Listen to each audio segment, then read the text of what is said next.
Hey, this is Miss Battle, and I am going to show you how I looked for the author's claim and evidence to support one of the claims using my op-ed columnist. And so just as a review, a claim is a point or statement that the author is trying to prove is true or convince you to believe. So the first thing I had to do is to read and have a conversation with the text so I understood what was going on. And I am following Kathleen Parker, and this was her latest post. It was published October 2nd. So I chunked the text and I stopped and said something as I was reading it. So as you can see, it's all marked up with questions and comments. And I expect you to do the same thing, because if you don't understand it, then you can't even figure out the claim. So from there, I went back and said, what is the main point, or what is she trying to convince me of? And sometimes to help me find that, I often think through the evidence that is provided. That sometimes is an easier way than coming up with the claim. Often a claim will be clearly stated, but sometimes it's implied by the evidence that is given. So, for instance, in this text, one of the pieces of evidence in this 6th paragraph there says that this character McCarthy has tried to cram the bad genie back in the bottle, but the damage had been done. And over again, it talked about the damaging remarks of this political figure. Here it said that the cement has set on what McCarthy implied. And then even further than that, it says that the previous suspicions that Republicans were just out to get Clinton have cleared the bar of reasonable doubt.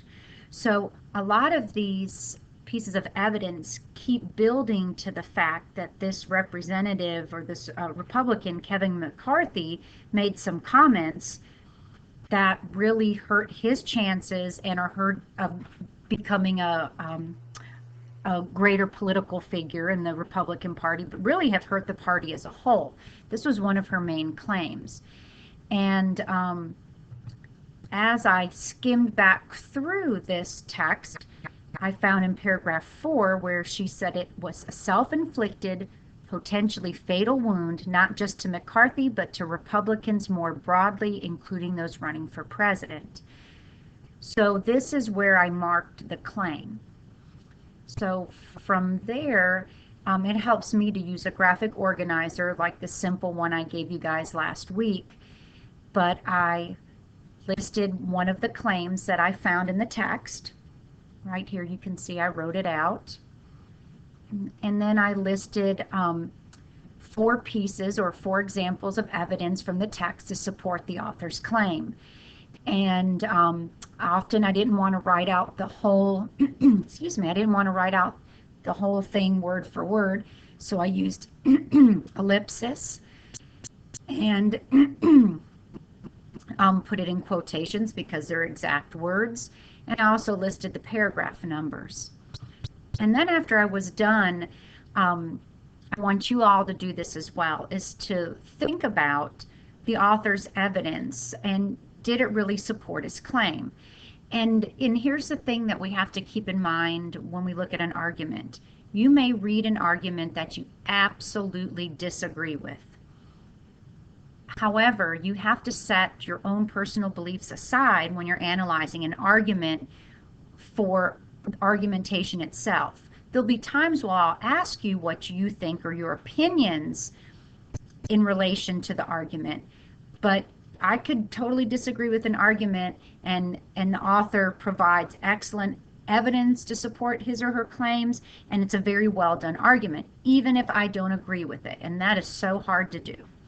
But as I looked at this, I do think that her evidence did support her claim, that what's been going on in the political field is adding up, and this is just one other kind of nail in the coffin, so to speak, for the Republican Party, according to her claims. But she did an excellent job of providing very clear evidence, and it did support what she was trying to say there, whether you agree with it or not.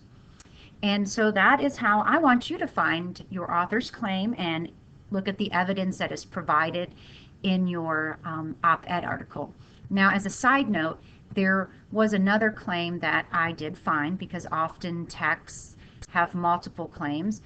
And one of the other claims that came out of this is that what this Republican McCarthy had said actually is helping Hillary Clinton and her believability, and her numbers and her ratings are going up because of this. So on the flip side, it's not only hurting the Republican Party, but it's also helping the Democrats in a sense, and she brings that out. But I just chose that first claim. So I hope this helps, and thank you very much. Have a good evening.